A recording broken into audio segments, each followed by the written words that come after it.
देसी चीज़ों से बनाओ देसी पिज्ज़ा।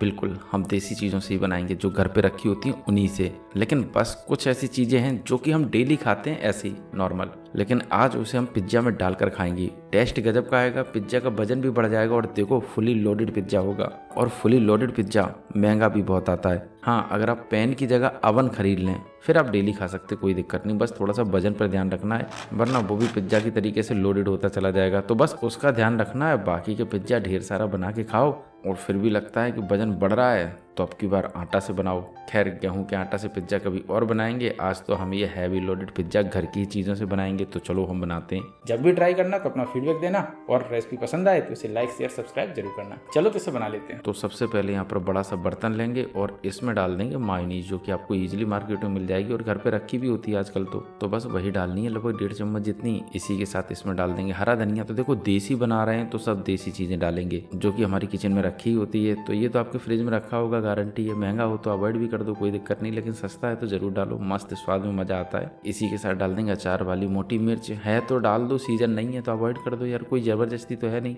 कि इसे डालना ही है, लेकिन मुझे मिल गई तो मैंने डाल दिया। देखो स्पाइसी नहीं होती है तो डाल दो, स्वाद भी जबरदस्त आता है।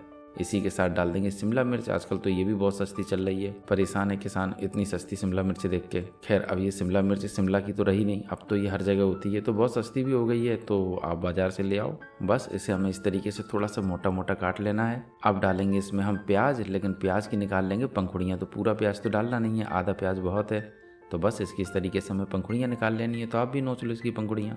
अब लगभग हमने सारी पंखुड़ियाँ नोच ली हैं और कुछ में पंखुड़ियाँ नहीं भी निकली हैं, उसको हम ऐसे ही डाल देंगे। देखो बर्बाद तो करेंगे नहीं, टेस्ट तो वैसे ही बहुत अच्छा आएगा, क्योंकि प्याज का टेस्ट तो बदल नहीं जाएगा पंखुड़ियों की वजह से। पूरा का पूरा प्याज डाल दो, जैसा भी बचाओ, आड़ा टेढ़ा सब डाल दो। अब डाल देंगे इसमें हम मोमोज वाली चटनी। चूंकि हम मोमोज लाए थे और उसी से ये पिज्ज़ा बना रहे हैं, इसीलिए हम बता रहे हैं। तो ये जो पिज्ज़ा है ना, इटालियन भी है, इंडियन भी है, चाइनीज़ भी है, कुल मिला के ऑल ओवर वर्ल्ड का ये पिज्ज़ा बन रहा है। तो इसे घर पे बनाओ और इसे वर्ल्ड पिज्ज़ा बोल के खाओ, बहुत गजब का बनेगा। तो चटनी आप अपने हिसाब से रखो, अगर बवासीर है तो कम रखो, नहीं है तो थोड़ी सी बढ़ा लो, कोई दिक्कत नहीं। अब इसमें हम डाल देंगे मोमोज। तो लगभग 6 पीस मोमोज डाल रहे हैं, क्योंकि हम एक पिज्ज़ा बना रहे हैं। अगर आप ज़्यादा पिज्ज़ा बनाएं तो क्वांटिटी डबल कर दें, तो जैसा चाहे वैसा पिज्ज़ा बनाएं। बाय द वे, इसको थोड़ा सा पिज्ज़ा का टच देने के लिए डाल देते हैं ओरिगानो हर्ब्स, जो कि पैकेट में निकला हुआ था, तो वही मैंने डाल दिया। इसी के साथ डाल देंगे इसमें पिज्ज़ा सीजनिंग। तो देखो पिज्ज़ा बना रहे हो तो ये दोनों चीज़ें तो आपको डालनी ही पड़ेगी, तभी तो इटालियन बनेगा। तो हर जगह का इसमें फ्लेवर घुसेड़ दो। अब इन सभी को हमें अच्छी तरीके से मिला लेना है। बस ध्यान रखना है कि जो मोमोज है ना, उसे टूटने नहीं देना है। तो सावधानी से मिलाओ, ताकि जो पिज्ज़ा है ना वो खाने में भी स्वादिष्ट लगे और देखने में भी अच्छा लगे।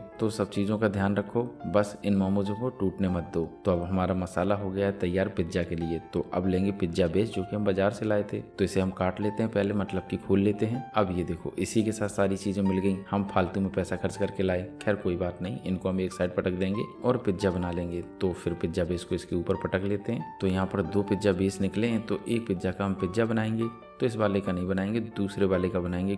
तो इस पिज्ज़ा बेस पर डाल देंगे हम पिज्ज़ा सॉस, जो कि आपको ईजिली मार्केट में मिल जाएगा। नहीं मिल रहा है तो अपना जो नॉर्मल सॉस है ना वो डाल दो, और कुछ भी नहीं मिल रहा है तो जो मैंने मसाला तैयार किया है ना वो पूरा इसी के ऊपर डाल दो।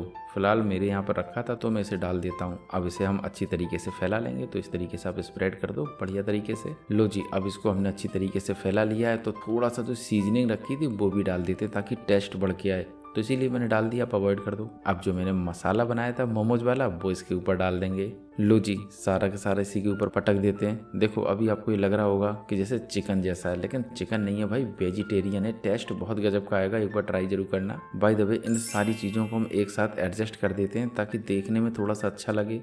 तो एडजस्ट कर लो आप भी। और जब इसे आप काट के दें तो सबके पीस में कम से कम, मतलब एटलीस्ट एक मोमोज तो पहुंचे। अब हमने पिज्ज़ा पर मोमोज अच्छी तरीके से सेट कर लिए, मतलब कि सारी चीज़ें सेट कर ली हैं। तो बस अब इसके ऊपर हम चीज़ खींच देंगे। तो देखो ये जो चीज़ है ना, ये मोज़रेला चीज़ है और यही खिंचती है। तो अच्छी खासी मात्रा में डाल दो ताकि हैवी लोडेड हो जाए। तो हम भी डाल दे रहे हैं। और देखो ये वाली चीज़ बढ़िया नहीं निकली, थोड़ी सी टूट टाट रही थी, मतलब कि जो अमूल की थी ना वो नहीं मिली, ये मिली दूसरे ब्रांड की। तो मैं आपको बता रहा हूँ अमूल की है तो वही डालो, क्योंकि वो बढ़िया एकदम से परफेक्ट होती है। तो टूटी फूटी ही सही, सारी चीज़ इसी के ऊपर रख देंगे।